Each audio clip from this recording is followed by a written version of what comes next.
The wind screamed across the parched land like a warning. Dust rose in spirals between the splintered buildings of Dry Creek, a town that once promised gold and now dealt in desperation.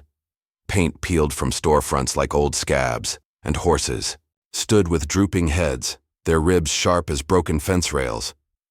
The well had dried up weeks ago, and the sheriff's solution was simple: sell what's left that can still breathe. Today that meant a woman and her 5 sons. They stood on the sore, makeshift stage of the town square, an old supply crate beneath their feet, worn boots silent in the heat. Eliza wore her husband's coat over her shoulders, though the sun baked the skin off bones. The boys stood beside her, arranged by age like books on a shelf, from 14 years down to barely 6. The youngest clung to her skirt, eyes wide, dust pasted to his cheeks like war paint. The crowd had gathered not for justice, but for the spectacle. "Ladies and gents," called Sheriff McKinley, a man whose belly had grown fat from seized land and taxed blood, "today we settle the debts of one Corporal Ellis Marston, God rest his soul, through the service of his surviving kin." Eliza lifted her chin, but her lips trembled. Behind her, the oldest boy, Cal, stepped forward slightly, placing himself between his mother and the sheriff. His jaw clenched. His father's defiance lived in that gesture. McKinley only smiled, wider, tipping his hat mockingly. "Strong lad," the sheriff said. "Bet he could lift fence posts and dig irrigation with the best of 'em. Let's start the bidding, shall we?" A few laughs cracked from the crowd. A woman in a bonnet covered her daughter's ears. The bids began low. A rancher known for working folks to the bone offered $40 for the lot. Another, drunker and meaner, shouted 50, laughing as he wiped his nose on his sleeve. Eliza didn't speak. Her fingers tightened around the youngest's hand, knuckles white. 60, someone yelled. "Don't need the whole lot. Just—" The older two. "No split deals," the sheriff barked, waving his arm. "You want 'em, you take 'em all. Widow, too. Comes as a set." That drew whistles and jeers. Cal lunged forward then, chest puffed, fists clenched. "We ain't animals." The sheriff stepped closer, placing a heavy hand on the boy's shoulder. "You're debt, son. That makes you property. Don't forget it." That was when the murmuring started, the kind of shift in tone that quieted even the heat. A lone rider approached from the far side of the square, slow and deliberate. His horse was the color of riverbed clay, coated in dry sweat and long miles. The rider wore a wide-brimmed hat that shadowed most of his face, but the hard line of his mouth was visible beneath a silvering beard. His coat was canvas, sun-bleached and worn at the elbows, and his boots hit the ground with weight when he dismounted. Silas Thorne didn't say a word. He simply walked to the front of the crowd, stopping just beside the platform. His eyes scanned the family in silence. The sheriff cleared his throat. "Thorne, you looking to make a bid?" Silas reached into his coat, pulled out a pouch and dropped it into the sheriff's palm. It jingled heavy, more than double the last offer. The crowd rustled in confusion. "Whole family?" the sheriff asked, skeptical. Silas gave the faintest nod. Then he looked up at Eliza, eyes locking with hers. He tipped his hat. A long silence passed. The townsfolk shifted on their heels, unsure if they should cheer or scoff. One man muttered, "What's he want with 6 mouths to feed?" Another woman whispered, "Ain't never had family of his own. Maybe he's gone soft." The sheriff opened the pouch, counted, then held up his hand. "Sold." The gavel fell, a chunk of rail iron striking a beam. Eliza flinched at the sound. Silas turned and walked back to his horse. He didn't offer a hand. He didn't say a word. But he waited. Eliza stood still. Her boys looked up at her, confused. The middle one, Thomas, whispered, "Is it done, Ma?" She nodded slowly. Her voice came low and ragged. "It's done." They stepped off the platform one by one. Cal hesitated. He looked back at the sheriff, then down at the dirt. His father was buried somewhere beyond the hills, beneath a stone they'd carved themselves. This wasn't the ending he'd wanted, but there was no other choice. The group walked toward the man who had just bought their future. Silas mounted his horse, then nodded toward the wagon parked behind him. Supplies sat stacked under a tarp, Flour, oats, jerky. Enough for a hard ride. Eliza climbed in first, helping the younger boys. Cal took the back, eyes on Silas like a hawk watching for weakness. As the wagon rolled out, the sheriff lit a cigar and muttered, "Poor bastard don't know what he's bought into."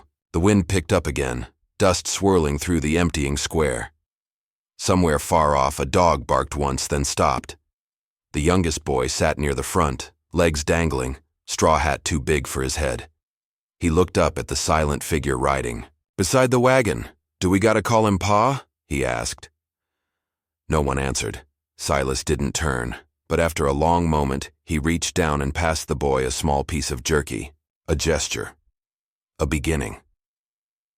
The wagon creaked on, headed west, away from judgment, into the unknown. And behind them, Dry Creek returned to dust. The wagon groaned beneath its load as it climbed the ridge trail, iron wheels chewing the dry earth. The sun hung low now, casting long orange shadows over the trail that wound like a scar through the high country. Juniper and sage bristled in the wind, their scent mixing with sweat and silence. Eliza sat upright beside her youngest, jaw tight, hands folded stiffly in her lap. Her husband's coat, still too big, flapped at her sides like a flag half raised. She hadn't spoken since they'd left Dry Creek. Not to the boys, not to the man riding beside them. Silas Thorne rode ahead, silent as stone. Cal sat at the back, arms crossed, eyes narrowed. Dust settled in the lines of his neck and jaw, but he never blinked. He didn't trust this man, this stranger who'd bought them like cattle, no matter how kind he might have seemed. They passed a broken fence, long abandoned, and Silas pulled his horse to a stop. Without a word, he dismounted, walked to the rail, and began to lift the post with a grunt. His sleeves were rolled high, revealing scarred forearms, lean with work. He wedged a stone under the cracked beam, adjusted it, then mounted again and moved on. Cal watched from the wagon bed. "That your land?" he called out, voice sharp. Silas didn't turn. "All of it," he said. It was near dusk when the ranch appeared, a spread of low buildings crouched between hills built of rough timber and weathered stone. Chickens pecked in the dirt. A lone mule stood tied near a trough. The cabin was small, but smoke rose from the chimney. There was life here. Eliza scanned the yard. No dog barking, no children laughing, no wife on the porch, just stillness. The wagon creaked to a stop. Silas dismounted again, pulled the tarp back, and began unloading supplies in silence. "Cal," Eliza said quietly. "Help him." Cal didn't move. "Now." With a glare, Cal slid from the wagon bed and stalked over. Silas handed him a sack of oats without looking at him. Cal yanked it from his hands, muttering under his breath. The inside of the cabin was sparse. 2 rooms, a stone hearth, a long table set for no one. Dust clung to the shelves, but everything was orderly. A rifle hung above the door. A family portrait would have gone there once, but the wall was bare. Outside, the bunkhouse loomed like a shadow of better times. 6 beds inside, long unused. Eliza looked around slowly, her boys clustered behind her. "You live out here all alone?" she asked. Silas nodded. "Long enough." He led them to the bunkhouse, pushed the door open. "You can bed here. It's clean. Water's out back." Her pride flared, hot, choking. "We ain't servants." "I know," he said. Then he walked away. That night, after the boys had washed up with cold well water and settled into their bunks, Silas lit a lantern and brought a pot from the hearth to the table. Beans, boiled with salt pork. The smell filled the cabin like memory. Eliza stood stiff at the edge of the room. Her stomach growled, but she didn't sit. The boys hesitated, until the youngest, Eli, scampered forward and plopped down at the long bench beside Silas. He smiled, missing 2 front teeth, and said, "This seat taken?" Silas looked at him. "Reckon it ain't." The other boys followed, one by one. Eliza last. Cal dragged his feet. He sat farthest from Silas, arms crossed tight. They ate in silence for a time, spoons clinking against tin bowls. Firelight danced on their faces. Silas took small bites, his shoulders hunched slightly. He didn't stare, didn't push. Just let the quiet sit. Halfway through, Cal dropped his spoon with a clatter. "You think this makes it right?" he said. "Feeding us beans, giving us beds." Silas didn't flinch. "I don't reckon anything makes it right." "You bought us," Cal snapped. "Like we're yours. Like you're some hero." "I ain't a hero," Silas said simply. The boy stood, jaw trembling. "We had a life. My pa, he fought and died so we wouldn't end up like this. You think you saved us?" "I think I kept you from worse." Cal's hands balled into fists. Eliza stood slowly. "Cal." "No, Ma," he said, voice cracking. "He doesn't get to act like this was mercy. This was desperation. You bought us 'cause it was cheap." Silas set his spoon down and looked at him, steady. "I didn't buy you to own you," he said, voice low. "I bought you to save you." The room went still. Even the firewood popped softly, like it knew not to speak. Eliza watched Silas closely, watched how he held himself, how his eyes didn't flicker. She saw something in them. Not pride, not power, just grief. Worn down and buried deep, she sat down. "I don't want your pity," she said. "I ain't offering it," Silas replied. "Just supper." The youngest boy looked between them all and then held out a small biscuit toward Silas. "You didn't eat your bread," he said. Silas took it gently.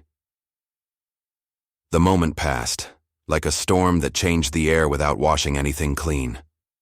Afterward, Silas stood and carried his bowl to the basin. He filled it with water from a kettle, scrubbed it with his own hands. No words, just the creak of the wooden ladle, the rasp of tin. Eliza watched him from the doorway. "You ever had family?" Silas paused. "Once." He didn't say more. Later that night, as the oil lamp dimmed and the boys snored gently in the bunkhouse, Silas stood on the porch staring into the dark. Coyotes howled in the far hills. The wind stirred the grass like an old whisper. Eliza came to the door, arms wrapped around herself. "He was a good man," she said softly. "My husband died trying to hold on to the land, but they took it anyway." Silas didn't look at her. "I know what that feels like." She didn't press. Instead, she walked back inside, where her boys lay tangled in blankets and dreams, and outside, under the stars, Silas Thorne stood alone. But not quite as alone as before. The clouds rolled in fast that morning, thick and bruised like a warning across the horizon. Silas looked up from where he knelt, fixing a split rail with Cal at his side. The boy still barely spoke to him, but he no longer flinched when Silas passed him a tool. "You feel that?" Silas asked. Cal glanced up. The air had changed, damp and heavy, the wind carrying the scent of distant rain. "Storm's coming," Silas said, straightening. "We best work quick." The goats had broken through the fence line again, scattered across the hill beyond the orchard. Silas sent Thomas, the wiry 9-year-old, after them with his older brothers, while he and Eliza finished reinforcing the posts. The little one stayed behind, stacking firewood under the porch with uneven focus. By midday, the wind turned cruel. Rain swept over the hills like a wall, fat drops slamming into the earth. Thunder cracked sharp across the plains. From the barn, Eliza shouted, "Where's Thomas?" Silas looked up, heart suddenly thudding. Cal squinted through the downpour.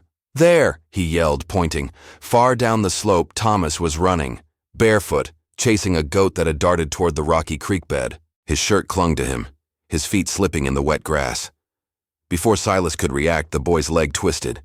Then he tumbled hard, disappearing behind a rise. "Get the rest inside," Silas barked. He was already sprinting. The mud sucked at his boots as he ran, eyes scouring the hill. Lightning flashed, and there, just beyond the rocks, Thomas lay curled on his side, ankle twisted at a sickening angle. Silas didn't hesitate. He dropped to his knees, scooped the boy into his arms. Thomas whimpered but didn't cry. "It hurts, Mr. Silas." "I know, son. I got you." He carried him all the way back, muscles burning, wind slashing across his face. Eliza met them, at the porch, pale and breathless. "Inside," she said, clearing the table. Silas laid Thomas gently on the cot by the hearth, removing the wet shirt and wrapping him in dry wool. The ankle was already swelling. Eliza bit her lip, brushing Thomas's wet hair back. "It's bad." Silas looked down at the boy, then toward the door as if measuring something in the dark. "I know someone," he said.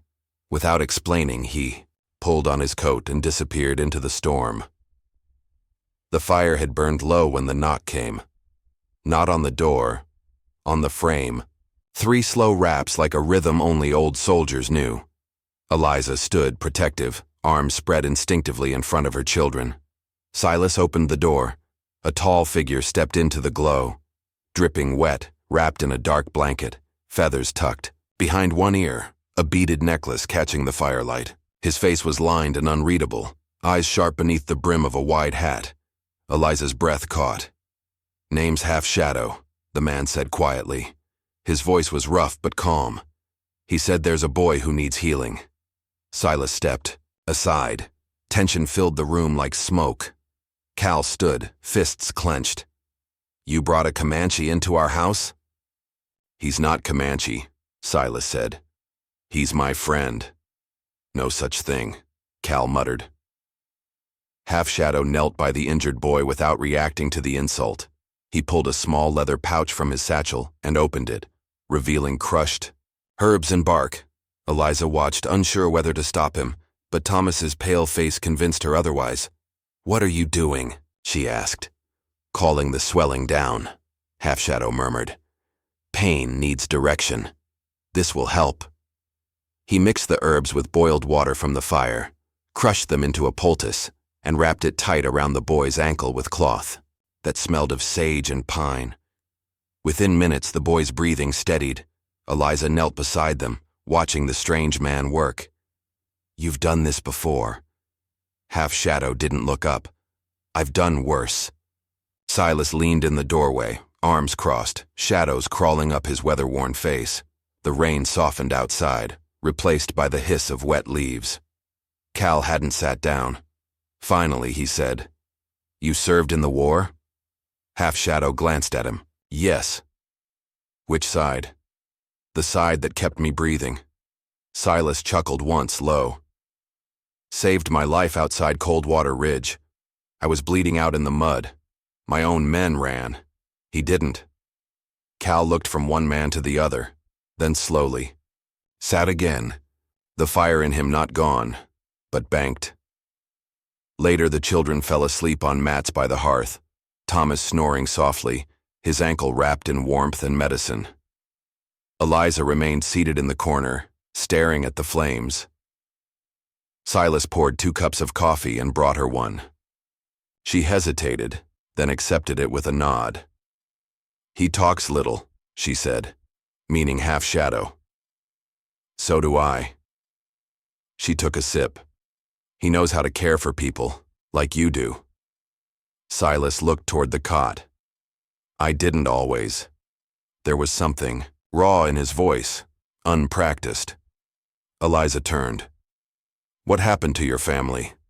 Silas didn't answer at first. His eyes stayed fixed on the fire.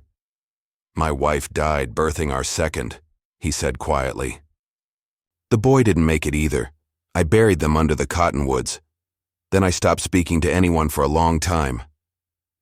Eliza said nothing, just watched him. "I reckon I was just a ghost," he added, "until I saw you up on that auction crate." She flinched a little at the memory.